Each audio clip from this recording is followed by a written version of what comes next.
So Bloomberg is reporting on a new Trump administration trick. What they want to do is redefine the poverty line so that they can brag about lifting people out of poverty when they didn't. This is gross.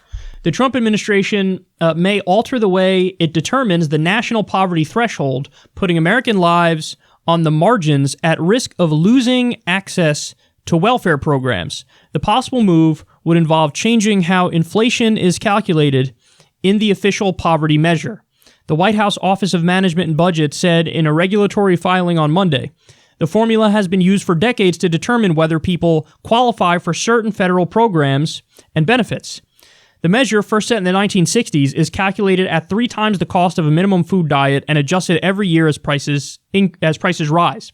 In 2018, a family of 4 making no more than $25,900 was considered impoverished. The figure determines eligibility for a wide swath of federal, state, and nonprofit programs, including Medicaid and food stamps. By changing the index the government uses to calculate how much the cost of living rises or falls, the poverty level could rise at a slower rate.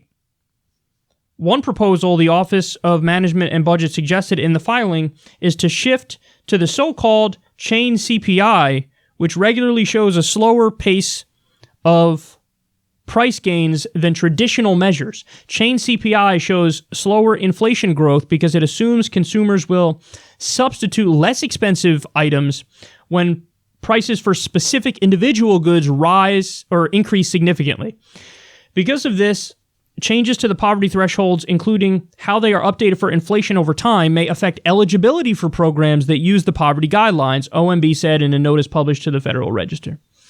So this is the same thing that we fought with George W. Bush and Barack Obama when they wanted to move, I think it was Social Security and Medicaid over to the chain CPI.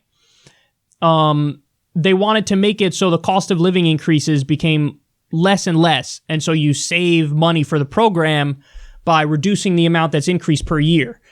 Now, this is an attempt, in the case of the Trump administration, to just say, so that he can do a State of the Union and he can brag, under my administration, we've lifted 3 million people out of poverty, yes! Oh, yes! Now, what they wouldn't tell you is they're changing the way that they calculate poverty and changing the poverty line so that, no, you wouldn't be lifting more people out of poverty, you're just lowering the line that's considered poverty. This is fucking sneaky-ass bullshit accounting tricks, and this is all they have. This is all they can rely on when they're trying to make the case that their economy is wonderful. This is why, listen, all they talk about is, the unemployment rate is low and the stock market is up. You want to dig into those numbers even a little bit? Are you even a little curious? Because when you dig into those numbers, you find out very quickly, what's it called? The U6 unemployment rate, I believe it's called. Now, that includes people who have given up looking for work. That includes people who are underemployed, not just unemployed, but underemployed. That includes people who are working part-time even though they want to be working full-time. And when you look at it that way, it's about 7.5% unemployment, not 3 point whatever they're trying to pretend, which is bullshit. And there's even a case to be made that is even higher than that.